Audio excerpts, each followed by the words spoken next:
Sino ang nag-enjoy mag-worship kay Lord? Sino ang nag-enjoy mag-worship kay Lord? Sino rito kanina noong medyo nabago yung atmosphere, natatakot ka? Sino yung pangit na yung sa unahan, pinakakanta kami? Tapos na yung 3 songs, nag-enjoy naman siya. Mamaya po mas mahaba, huwag kayong mag-alala. Kayong mag-alala. So my name is Kuya Ralph. People call me Kuya Ralph. And this evening, naiimbitahan po ako ng mga kaibigan ko para po bigyan kayo ng isang kanta. Yan, ng isang kanta. Ang pamagat po, Jesus be the center. At natapos ko na po yung first part ng kanta. Sabihin mo nga dun sa katabi mo, are you ready? Are you ready? Sino ho dito from you are from Pine City National High School. Huwag kayong matakot, di kayo pupuntahan sa... Kasi babatiin ko lang kayo kasi tapos na yung school eh. Sino ho from SLU? Pwede wow. Sino sa inyo from UC? from UC kayo, sino po sa inyo nagtatrabaho na? Sino po yung nagtatrabaho na? Tapos sino sa inyo mataas ang sahod? Mataas ang sahod.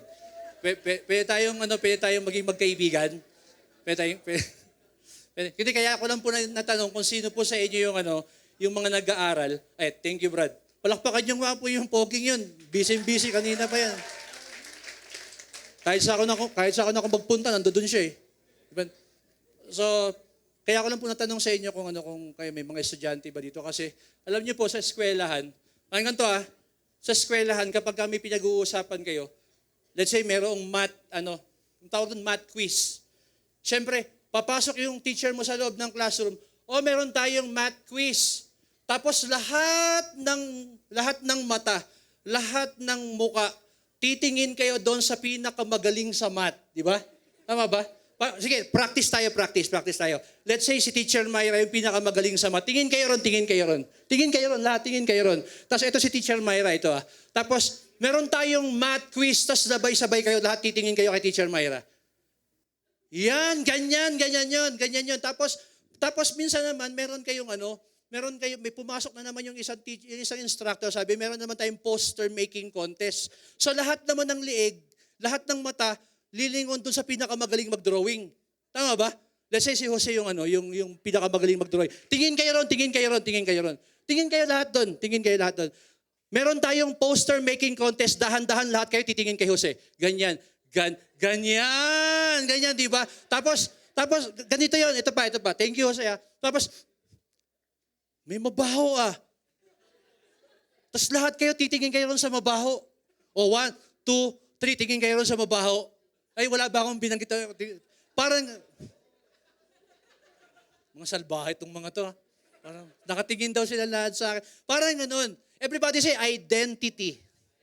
Yun yung identity mo sa school, di ba? Pag ang pinag-usapan, yung maraming chicks, lahat kilala ka as maraming chicks. Ikaw yung, pagka pinag-usapan, yung first quarter, yung first semester pa lang, nakatatlong boyfriend ka, nakilala ka ng lahat. And that was your identity. Whether it's good or not so good, basta dumikit sa'yo yung identity na yun, minsan pwede pang matanggal, pero minsan, it will stick to you na hanggang mamatay ka. Salamat na lang kung matatanggal mo yan. Now, papasadahan natin mamaya yan tungkol dyan sa identity na yan. Titingnan natin kung ano ang pagkakakilala sa atin ng Baguio. Tingnan natin kung ano ang pagkakilala sa atin ng school ninyo kapag ang pinag-uusapan nila ay ikaw, ano kaya yung pinag-uusapan nila? Kapag ang pinag-uusapan kaya dito ay Elevate Baguio or Weekend or CCF Baguio, ano kaya yung topic nila? O bago ako magpo-proceed, everybody say identity. Sa Tagalog, pagkakakilanlan. Tama ba? Yan yung pagkakakilanlan. So, more of it as we continue. But for now, let me just ask you a very important question. Tingnan natin May upuan. Talagang Pinakuha ko po yan. Bago tayo magpatuloy dun sa identity, gusto ko kayong tanungin, do you like church? Do you like church? Walang pilitan to, walang pilitan to. Magganon ka lang kung if you love the church, if you like church. Do you like church? Yes, di ba? Isa pang tanong, do you like the things about church? Do you like doing the things inside the church? Let me give you an example. Tithes and offering. Do you like? Humihina yung sagot nila. Sinasabi ko na eh. Let's say, D group. Do you like D group? You like? Grabe, di ba? Grabe. Yung prayer for your prayer. Do you like prayer? Do you like singing and dancing? Do you like dancing? Do you like those things? Di ba? Pero alam nyo ba, eto gusto kong ikwento yung kung paano ka nag-i-invite ng tao papunta sa church. Ganito ka ba mag-invite ng tao? Uy, sumama ka sa amin sa weekend. Sumama ka sa amin sa Elevate. Alam mo, masaya doon.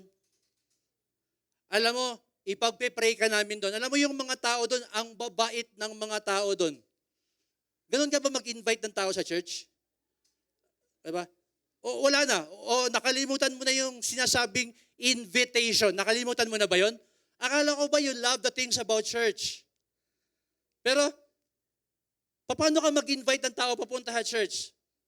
Paano, pagka pumunta sila rito, tapos umalis sila, na-fulfill, na-fulfill mo ba yung parang kung paano mo sila i-invite? Sama ka sa amin, marami kang magiging kaibigan doon.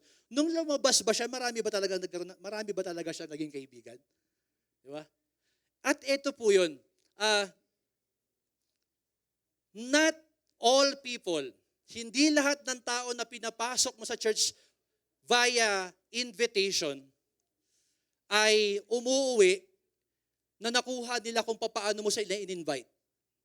Na-gets niyo po? Let's say, sinabi mo, ang dami maganda ron. Tapos nagulat siya, hindi naman pala totoo.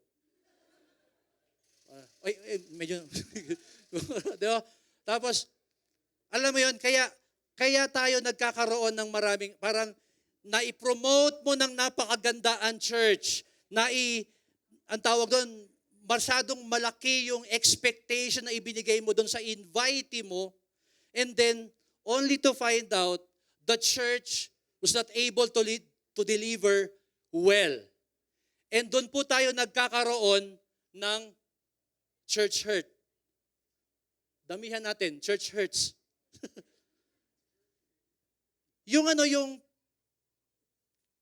dapat pag pumasok ka sa church, yung magagandang bagay na gusto ni Lord na ma-experience mo, nakukuha mo sana. Alam mo yun? Nakukuha mo sana. And hindi lang talaga dahil nga tayo mga tao lang talaga tayo na na nagpe-perform, nagre-represent kay God sa church. Kaya nagkakaroon tayo ng mga maling promises, hindi natin na-attain yung mga pina-promise natin, and most of the time these people that we invited inside the church, they live permanently. At wala na silang balak pumasok sa loob ng church. Sometimes, nagstay lang sila for a month, pero naging biktima sila ng gossiping, naging biktima sila ng misunderstanding, naging biktima sila ng over-promising na mga tao sa simbahan o ng church mismo, o naging biktima sila ng comparison. So, sinabi niya sa loob niya nung i-invite mo, salamat sa pag-invite mo, pero hindi na ako babalik dyan. Siguro maghahanap siya ng another group, at ang masakit kung hindi maghahanap ng kahit anong church pa dahil nasaktan siya. Merong isang libro na merong isang libro na ni-recommend sa akin si Kuya Ron ninyo. Ang pangalan ng libro ay Un-Christian. Can you read that? Un-Christian. Bakit kayo un-Christian? Ito yung kwento ng libro. Isinulat siya ng ng dalawang magaling na tao. Galing sila sa Barna Group. Itong Barna Group na to, sila yung nagkakandak ng different surveys inside and outside the church. Tinitingnan nila, pinuprove nila by numbers sa research kung paano nila mapapatunayan yung isang proposition o mapapasinungalingan yung proposition. At dito sa librong to, diniscuss nila yung mga bagay na nagtataboy ng mga tao from inside to outside the church. Ito yung parang masakit. Sabi ko nga kay Ron kanina, bro, itong libro to 2 beses ako pinaiyak nito. Hindi pa ako natatapos pero iyak na ako ng iyak dahil nasasaktan ako doon sa sinasabi ng mga taong labas, outsiders, tungkol sa mga tao sa loob, which are tayo, Christian. Kung ano yung POV nila from outside, papunta sa loob. Ano yung tingin nila sa atin? At hindi po maganda yung sinasabi ng mga research. Ito yung nakikita nila sa loob ng church. Those people inside the church, they are judgmental. Some of them, not all of them, but some of them are hypocrites. Hypocrites pala. Mali pala ako. Some of them are hypocrites. Ito, yung mga taong to, yung nasa loob ng church, they are old-fashioned. They don't know what they are doing. Nabubuhay sila ron sa nakaraan. These people are parang, what? Ba't ganyan kayo? Sabi nila, yung mga tao sa loob ng church, out of touch with the reality. Hindi nila alam kung ano yung nangyayari. Discuss ng kung ano-ano sa loob ng simbahan. Hindi nyo alam kung ano talaga nangyayari sa aming mga estudyante. Tapos, sabi ng mga outsiders, kayong mga tao sa loob, you are, ang tawag nila sa mga tao sa church, you are anti-homosexual. Yan lang naman ang kaya ninyong sabihin eh. Yan lang naman ang kaya ninyong awayin yung mga homosexual eh. Sabi nila, not accepting of other faiths. Basta yung mga Christian, sila lang yung tama. Parang driver. Kapag driver ka, di ba? Lahat ng driver sa paligid mo, mali, ikaw lang tama. Ganon yung mga Christian daw eh. Some of them, they are so much involved in politics. They always want to talk about politics. Akala nila hindi sila involved pero alam mo yan, church na yan, they always want to talk about politics and some of them are confusing and some of them are boring. At ito yung identity natin sa mga mata ng mga tao sa labas. And equipped with numbers yan pag binasa nyo yung libro. Siguro sa 10 tao, merong 6 na naniniwala sa mga bagay na to. Majority of them believe that this is how we look like. Ulitin ko po yung tanong ko sa inyo kanina. Do you love the church? Do you still love the church? Sige, tingnan natin. Reasons why people will not ever enter the church. Yung mga bagay na yung kanina. And those are the reasons why people will come to church siguro, but they will not come back. And those are also the reasons why itong mga taong to, wala talaga silang interest tungkol sa mga bagay sa loob at sa labas ng simbahan. You talk about church, you talk about your church, I have nothing to do with your church. You always want to talk about Jesus. As for me, sabihin sa'yo nun, dahil sa experience ko sa inyo, ayoko nang marinig yung pinag-uusapan ninyo. Wala na akong. Sige, magiging mabait ako sa'yo, pakikinggan kita. Pero hindi mo ako mapapaniwala. Bakit? Everybody say church hurt. Dahil dun. Kahit ano pang sabihin mo, nasaktan na sila. And for them, Christianity is just an entity with different brands but with the same content which they don't like. Pare-parehas lang kayo, iba-iba lang kayo ng shape and color, pero pare-parehas lang kayo at ayaw namin yan. Nasasaktan ka ba sa sinasabi ko? Nasasaktan ka? As a member of church, nasasaktan kayo? But alam nyo po, dapat lang masaktan tayo ron kasi hindi dapat ganun eh. Pero whose fault was it? Sino ba yung nagre-represent ng Christ para sa mga insiders at saka sa mga outsiders? Tayo po yun eh. Actually, when you say church, hindi naman yan yung building eh. Tayo yan. I am a church, you are a church. The person beside you is a church. We are all church. We are the church. We are...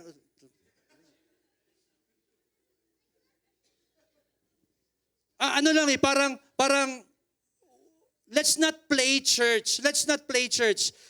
Parang ganito, we are so busy protecting our image. Anong image? I am a Christian. I have a ministry. Ministry head ako. Meron akong, I am a D-group leader. We are so busy protecting our image while pushing people away from the church in the process. Habang ginagawa mo yun, naitataboy mo pala yung mga tao sa loob. Kuya, ano ba yung basis mo ng pinagsasabi mo na yan? Let's read some verses from the New Testament. Ito yung ano. Si Jesus, gumagawa siya from one miracle to another miracle, from one city to another. Pupunta sila ron, tapos magpapagaling siya ng mga may sakit. Eh di syempre, people will follow him. Tama ba? At marami pang instances, nagpapakain pa si Jesus. Nagpapakain pa siya. And one time, meron silang pagkatapos mag-pray ni Jesus, sumakay sa isang bangka, and yung mga tao, they tried to follow Jesus, ay ang layo niya. Ito yung sabi ng mga disciples. Listen to this, ang nagsabi nito, ang pinanggalingan nito yung mga disciples. Ito yun, as evening approached, the disciples came to him and said, ano yung sabi nila? This is a remote place and it's already getting late. Dumidilim na. Ang daming mga tao, Lord. Sabi nila kay Jesus, Lord, send the crowd away so they can go to the villages and buy themselves some food. Jesus, Lord, Master, Rabbi, ang daming mga tao sunod ng sunod sa'yo. Lord, pauwiin mo na yan. Magagabi na, wala tayong pagkain. Itong mga disciples na to, they push people away from Jesus. While si Jesus naman, nagpapagaling, nagsasave ng mga kaluluwa. So, may basihan ba yung pinag-uusapan natin? Mga ading ko, mga atit kuya ko, mga disciples na yung nagsabi nito. Parang D-group. Ang D-group leader nila si Jesus. How do you like that? Jesus will be your D-group leader. Lupit, di ba? Tapos meron kang mga merong D-group eh. Tapos may 12, di ba? May 12. Sabi nung isa doon sa mga D-group leader, daming tao. Wala naman tayong pagkain. Paalisin na natin, ha? Paalisin na natin. We push people away from Jesus sometimes. Unknowingly, hindi ka aware, pero nagagawa mo yan. Meron pang isa. Sinundan si Jesus ng mga parents. Everybody say parents. Meron ba mga parents dito? May mga parents na rito? Ako din po parent. Kayo ba, isasama niyo ba yung anak niyo sa church? Papa-attendin niyo na ba ng next gen? Yun, kasama niya yung mga anak niya. Eto yun.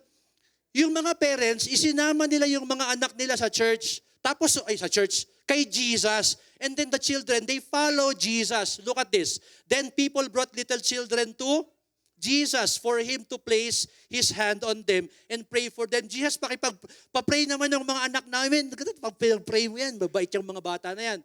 So, ito yun. But the disciples,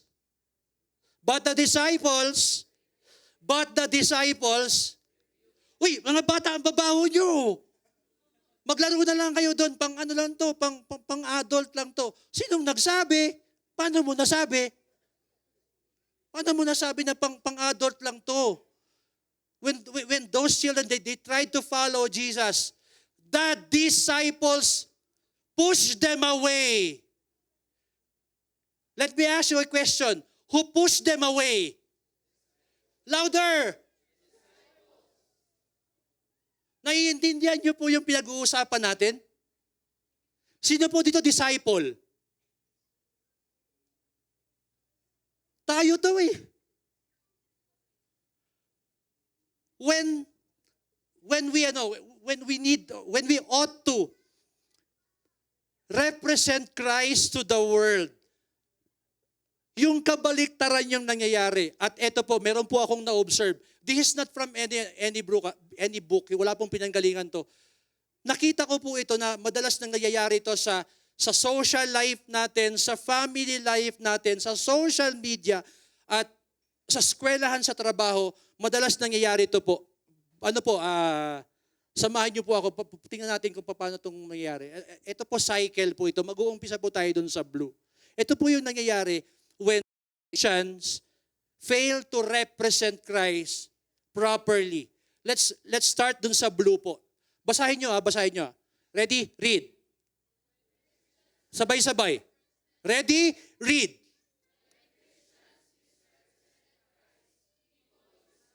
Tama po ba? Logical? Because you misrepresent my Christ eh. Because I represented Him parang wrongly. So people around me, they misunderstood. Nalilito naman ako. Akala ko ba yung pinapromise mong Christ ganito, pero you are acting otherwise. Di ba? So yung mga tao nalilito. Akala ko ba they misunderstood Jesus? Sinong may kasalanan?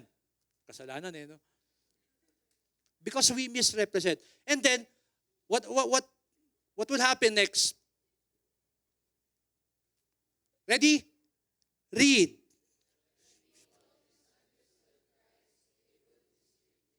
Paano hindi nila kilala? Di ba? You misrepresented Him, they misunderstood, therefore, ang magiging response nila, they will mistreat Him. Ito dapat yung glory na binibigay mo kay Christ, pero merong misrepresentation na nangyari, nababawasan, or, sad to say, hindi na nila naibibigay yung glory na due to Jesus. Because of the misrepresentation na nangyayari. Tingnan niyo po ito, what will happen next to this? Anong next na? Red yata, di ba? Red. Ready? Everybody, let's read. Go. Oh, kita mo na? Kapag nagsalita sila ng masama sa social media, nagagalit ka naman. Ay, hindi kami ganyan, ha? Hindi kami ganyan. Sagot ka naman dito, sagot ka na naman doon. Maikipagbakbakan ka na naman. Bakit? Pinagtatanggol ko si Christ eh. Pinagtatanggol ko si Christ, mahal ko si Christ eh. Di ba? Pero bakit mo pinagtatanggol? Kasi may mga may mga bumababoy sa kanya. Ang tanong, bakit niya binababoy si Jesus? And then may nangyari na, nagalit na yung Christian. Nagalit na yung Christian. Anong kasunod? When Christian eto na yun eh, ito yung nakakalungkot eh. Na-offend yung Christian pa yung na-offend. When Christian get offended by people, they start acting carelessly, misrepresenting Jesus. Is this clear? No wonder. May mga ini-invite ka, ayaw na nila sa church. Nasaktan na sila, siguro hindi dahil sa'yo. Siguro hindi dahil sa atin. Meron lang mga careless whispers? No. Meron lang mga careless, mga actions na nagtaboy sa kanila away from the church. At nakakalungkot po ito. Hindi po ito maganda para sa atin. Hindi ito maganda para sa iglesia. I mean the church. Hindi ito maganda para sa church. Hindi ito maganda para sa mga ministries ninyo. Makinig ka. Hindi ito maganda para sa testimony mo. The next time that you will go out and testify to people, may bahid na. Kuya, why are you so strong? Because we are surrounded with people eh. Just like yung mga hurting people. At imbis na gumaling sila sa relasyon nila sa atin, nagagalit sila sa atin. May lalampasan lang po ako mga ilang slides dito. Nangyari na to, nakita na to ni James. Si James na kapatid ni Jesus, ading ni Jesus to. Yung ading, ano bang ading? Nakababatang kapatid. Nakita na to ni James, sinulat niya to sa kanyang epistle. Sabi niya, if you show special attention to the man wearing fine clothes and say, here's a good seat for you, but say to the poor man, you stand there. Or sit on the floor by feet. Masarap bang gawin to? Dito, oo. Nakakarpet dito eh. have you not discriminated among yourselves and become judges with evil? Alam niyo, pag binasa niyo yung 2, puro ganyan yung sinasabi ni James. Kinuha ko lang po yung isang medyo matalim na pananalita nito ni James. Perhaps, you do not do this in the church. Hindi naman tayo ganito ka-harsh eh. But when you look at people with partiality, even without saying a word, you are committing the same offense. Wala kang sinabi, hindi nag-roll yung eyeballs mo, pero still, your thought counts, di ba? And you will not like how an offended person will act. And you will not like how they will respond from an offense. Tingnan nyo to. Proverbs 18:19. Can you read it all at the same time para po magigising tayong lahat? Everybody, let's read. Ready? Read.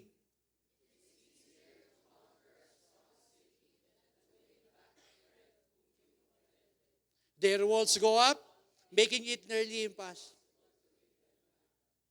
Ito yun. Sige ka. Mag-umpisa ka. Tingnan ko kung madala mo yung daddy mo sa church. Sige, continue with your disobedience. Tingnan natin kung madala mo yung mami mo sa church. Alam mo, pinagmamalaki mo, nag-church ka, every Sunday ka lumiliban, ang laki ng Bible mo. Sige, you start disobeying God in front of your office mates. Tingnan lang natin Kuya, tinatakot mo kami. Hindi. This is just a possibility. Yung mga taong offended, nagbibuild sila ng wall at mas pinapatibay pa nila yon. Ano yung sabi niya? It's easier to conquer a strong city than an offended brother. Ayoko ng ganito. Lord, wag mo kami bigyan ng gantong experience. Dapat siguro ganun yung prayer natin. Ito po, let's take a look at some. I-differentiate natin yung si Jesus at saka yung tayo. Hindi naman to mahirap. Ito tayo eh. When we treat people, sometimes we treat them with exclusivity. Kuya, what do you mean by exclusivity? Ito, grupo namin to, kami lang to. Di ba? Kami lang to. O sige, welcome ka church, pero meron kaming group within a group. Diyan ka lang. Kami yung group na lahat kami naka-Nike. Diba? Kami yung grupo na lahat kami, ang kape namin, 255 ang isa. Oo. Yun yung ganun kami. Parang kung gusto mong sumama sa amin, dapat kapag mababa.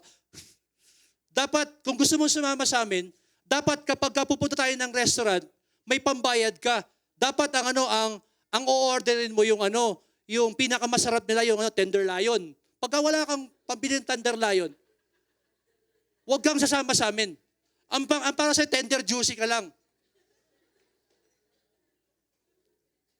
Ano yun sa ano ba? Hindi, galing sa layon kasi. Kaya mahal. Pag wala kang pambili, alam mo yun yung parang ang exclusive naman ng grupo nyo, may mga bata na gusto sumama, may mga nanay na gusto sumama, pero buong buo na kayo eh. Buong-buo na kayo.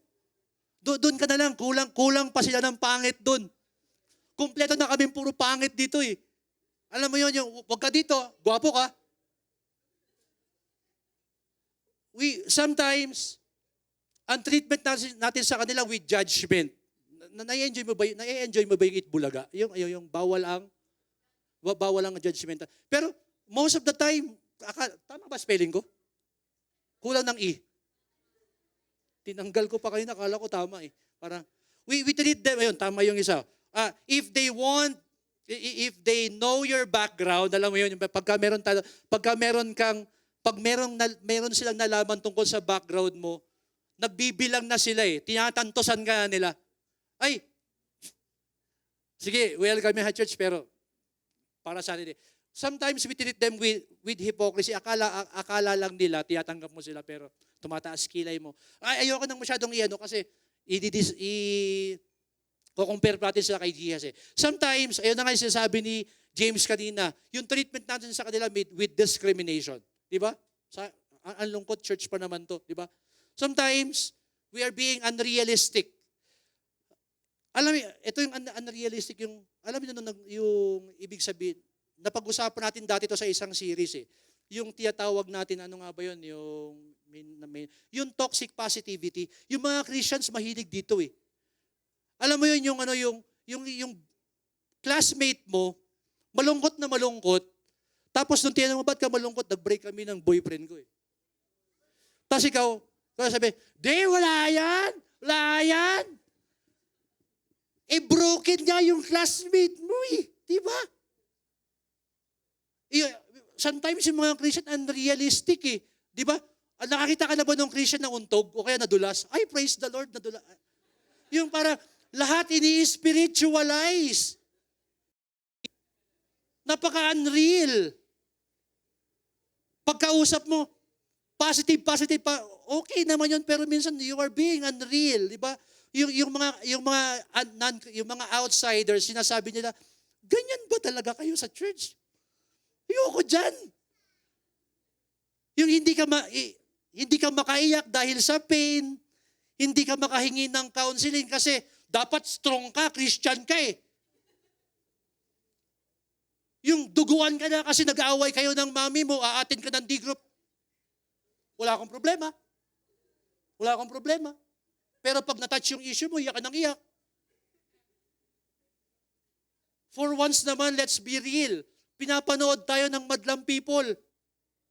Tama po ba? Tama. Yan. Punta tayo kay Jesus. Compare natin. Si Jesus, inclusive. Tama? Paano ba?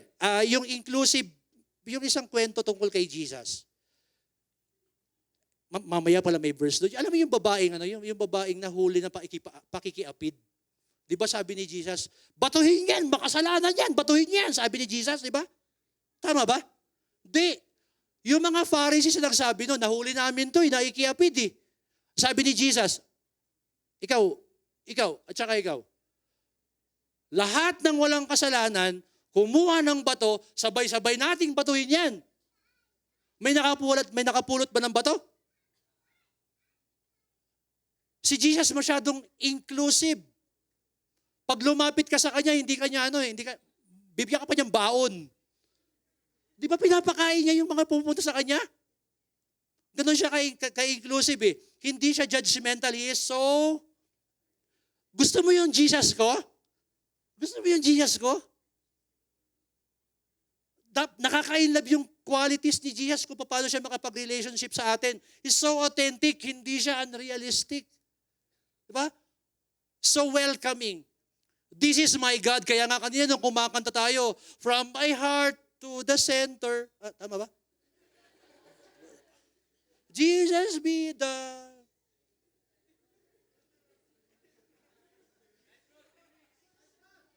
Naintindihan niyo mo yung puso ko eh. Sige, from my heart eh. It's all about you. Yes, it's all about you. Nagtataka lang ako sa iyo kasi kinakantahan mo si Lord, nakaganon ka eh.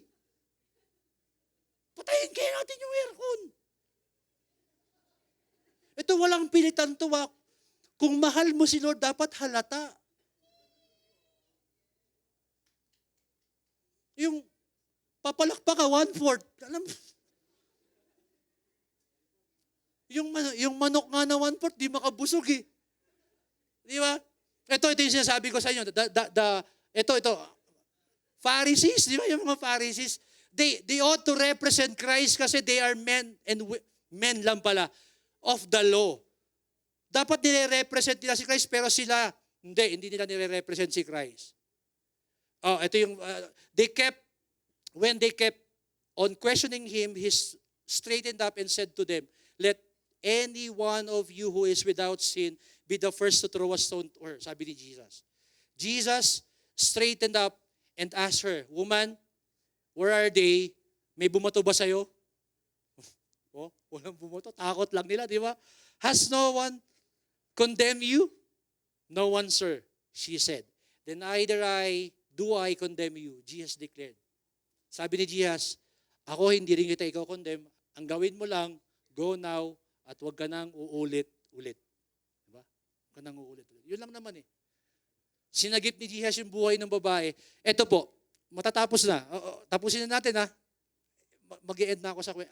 This is, I don't know kung hindi mo favorite itong kwentong to. Itong kwentong to, favorite mo rin to? Pag hindi mo to favorite, umuwi ka na. Pag hindi mo favorite to, umuwi ka na. Sino sa inyo favorite ito?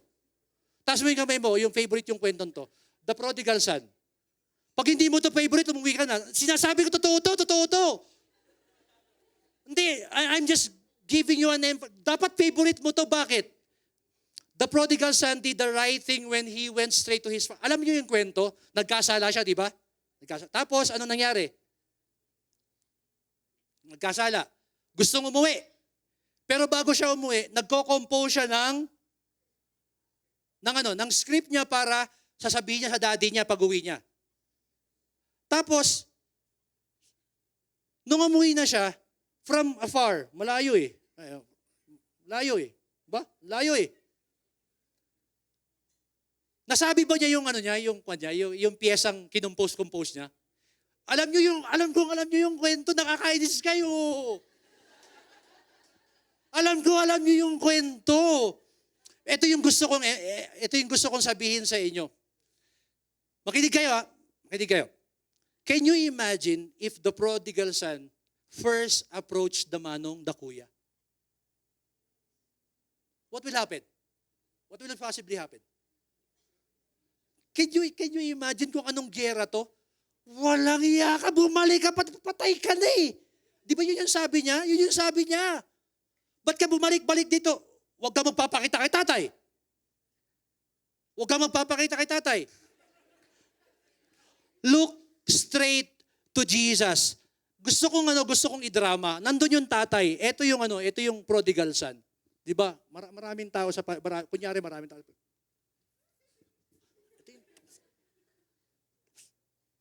Daddy, magre-recite na siya. Sabi yung daddy niya sa kanya, hinawakan ng daddy niya yung bibig niya. Huwag na, di ba? Hindi ka na magsasalita. Niyapos eh. Niyakap tsaka hinalikan eh. Tama yung ginawa niya. Hindi siya lumapit dun sa mga sagabal. Di ba? Kayo po ba offended din kayo minsan? Na-offend kayo? Kayo ba mismo, nagkasala rin kayo minsan? Pag nagkakasala kayo, nahirapan kayo lumapit kay Lord? Bakit? Dapat ganun. Jesus! Sabi ni Jesus,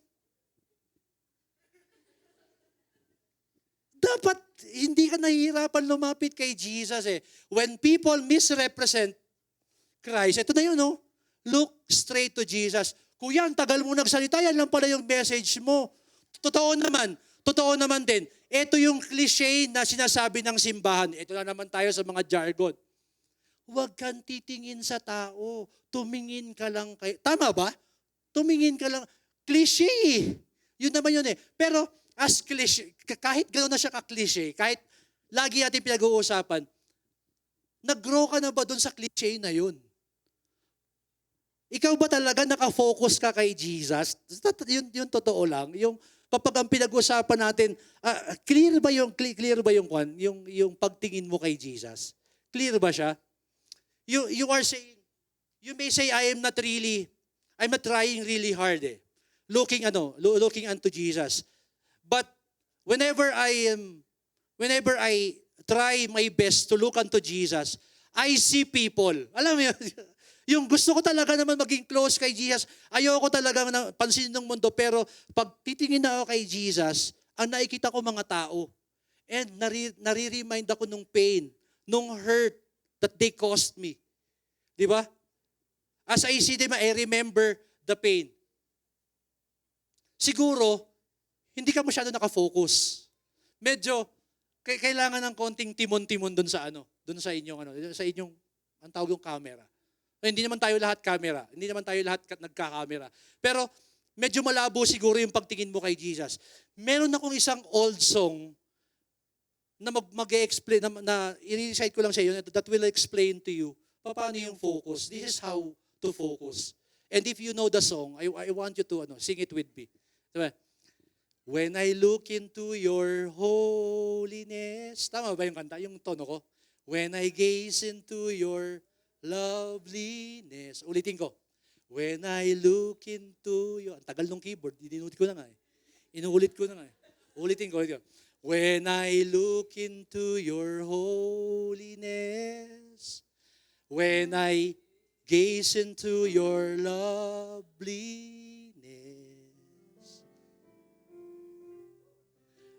When all things that surrounds become shadows in the light.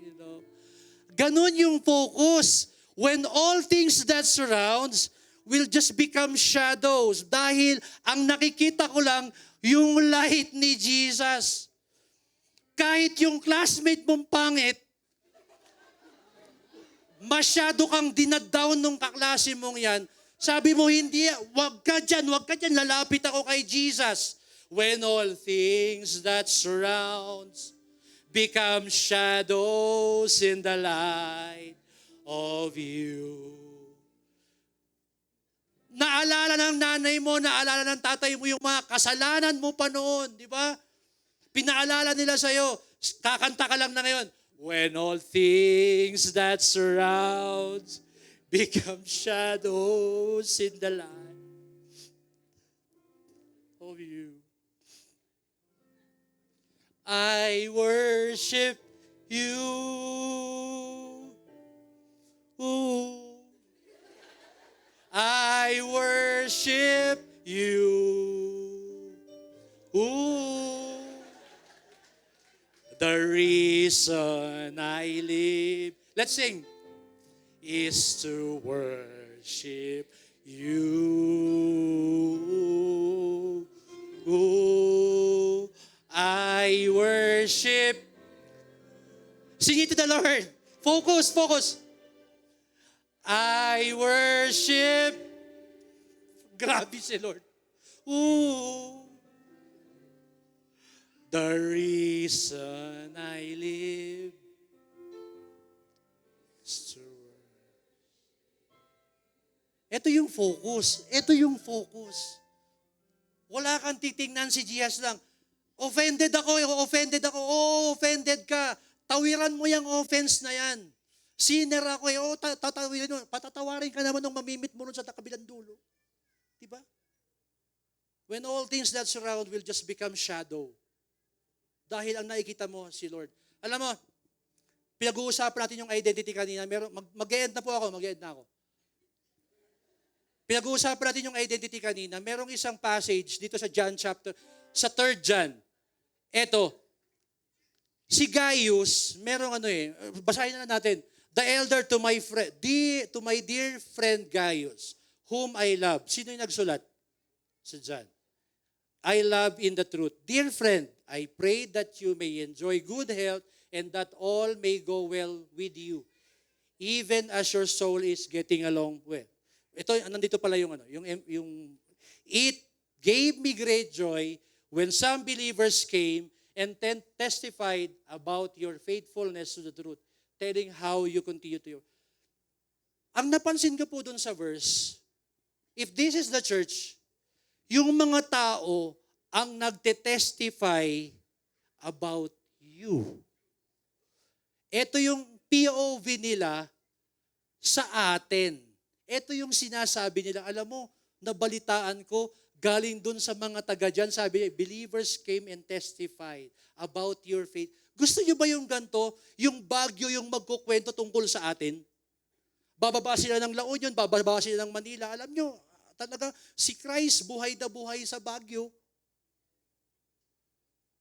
Yung pag pinagkwentuhan nila tayo, yung identity natin sa kanila, okay. Nag-glorify si Lord. Alam niyo, pag ganito ang nangyari sa atin, siguro akala nyo nawala tayo sa topic, no? Hindi kasi pinag-uusapan natin yung focus. Sabi ni Lord, if I will be lifted up, I will draw all men unto myself. Alam nyo, sisikip tayo dito. Baka mawin natin ang buong Baguio if Jesus will just be glorified in us. If we will represent Him properly. kung mag-glorify siya sa mga representation natin. Ang tanong ko po sa inyo, what are your church hurts? Ang dami-dami namang mga lugar kung saan ako masasaktan, bakit sa church pa? Bakit sa church ako pinagchismisan? Diba? What are your church hurts? How are you dealing with it? Gaano kalinaw yung Jesus na piniperso mo? O gaano kalabo? Hindi mo siya makita doon sa sa pupuntahan mo. So, sa ngayon po, i-close natin, magpe-pray na ako, magpe-pray na ako. Do you still love the church? Do you still love the church? Even sometimes church is painful. You know why church is painful? Because the church is composed of people. Diba? Sasaktan kita, sasaktan mo ko, sasaktan ka ng mga pastor. Sometimes may-disappoint ka ng mga D-group leader mo. Sometimes mga D-group leader, i-disappoint ka ng mga D-group member. Pero this is church eh. As imperfect, perfectly imperfect ng church. Kaya pala, merong Jesus doon sa may bandang dulo. All we need to do is to have a good, ang tawag dyan, vision of Him sa dulo. Sige, sabihin nyo na sa akin na pag uwi nyo sa bahay, ano natutunan mo doon sa Elevate? When people misrepresent, sige nga, sabihin nyo nga, ready, go. Gagawin nyo. Yun lang naman. Look straight to Jesus. Yun lang. Huwag mong sabihin na yun lang pala. Ang gawin natin, mag-grow tayo ron sa statement na yun. And for now, I want to end with a prayer. Siguro, sige, tungo lang kayong lahat, magpe-pray lang po ako. Two kinds of prayer. First prayer, for those who have been offended by the church. I don't know what happened. I don't know your story. I don't know what kind of offense yung na tinanggap mo galing sa mga tao sa loob ng church. Pero once and for all, are you now willing to go straight to Jesus? Huwag mo nang daanan yung mga magpapalabo pa ng kwento mo. I don't know your story. Hindi ko naman talaga kayo kilala. Taga doon akong Trinidad eh. Taga Trinidad kami. Hindi ko alam yung mga kwento nyo. Once and for all, are you willing to surrender this unto the Lord? Yung tao na yan, yung event na yan, na pinanggalingan ng pain mo. If you are now, making a decision, you are about to decide, kindly raise your hand, mabilis lang, taas mo yung kamay mo, taas ibaba mo rin agad. Kung ikaw itong taong to na nakaranas ka ng pain, at ikasasama ka namin sa prayer. Ayan, may mga tao, nagtaas ng kamay. Then, put it down. Put it down. And I'll pray for you. I'll pray for you. Panginoon, nakita mo po yung mga kamay ng mga tao, Lord, na sinaktan. At ang nakakalungkot doon, Lord, yung pain nila nanggaling sa mga tao sa loob ng iglesia. Panginoon, we cannot ask for forgiveness for those people, pero we can ask for your grace sa mga puso namin, Lord, na matuto kami, Lord, na tumingin ng straight sa iyo. Of course, Lord, hindi madaling makalimot doon sa mga pain na yun because it's really painful. Pero Panginoon, by your grace, by your mercy, allow us, Lord, to recover. Perhaps this is the time, Panginoon, of recovery. Ang kailangan lang namin gawin, Panginoon, ay anyayahan ka sa buhay namin na mag-perform ka ng true healing inside of us. Salamat po, Panginoon, dahil laging available yung healing mo para sa aming lahat. And the second prayer goes to, for those people na unknowingly, repeatedly, you are causing pain to people around you and causing them to shun away from the church. Marami kang abuses na ginagawa. Marami kang misrepresentation na ginawa sa buhay mo. You misrepresented Christ. I will not ask you to stand up. I will not ask you to raise your hand. Pero kung ikaw ito, once and for all, can you make a quick evaluation of yourself and ask God to make it clear unto you, Panginoon, paano kita mini-misrepresent? Panginoon, ayoko magagalit ka sa akin. If I am your follower, dapat parehas tayo ng hininga, Lord. If I am your follower, dapat parehas tayo ng words. If I am your follower, dapat parehas tayo ng lakad sa buhay. So, Panginoon, forgive me. Forgive me, Lord, forgive me. Nalilito yung mga classmates ko, nalilito yung mga workmates ko, nalilito yung mga family members ko on how I present myself to them as your follower. Panginoon, patawarin mo po kami. Kaya naman, Lord, nahihirapan silang mag-focus sa'yo. Hindi ka nila makilala because of me. Panginoon, allow me to approach my leaders and ask for a personal prayer about this one.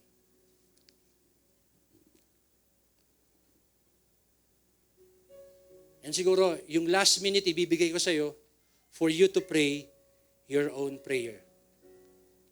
And your time will start now.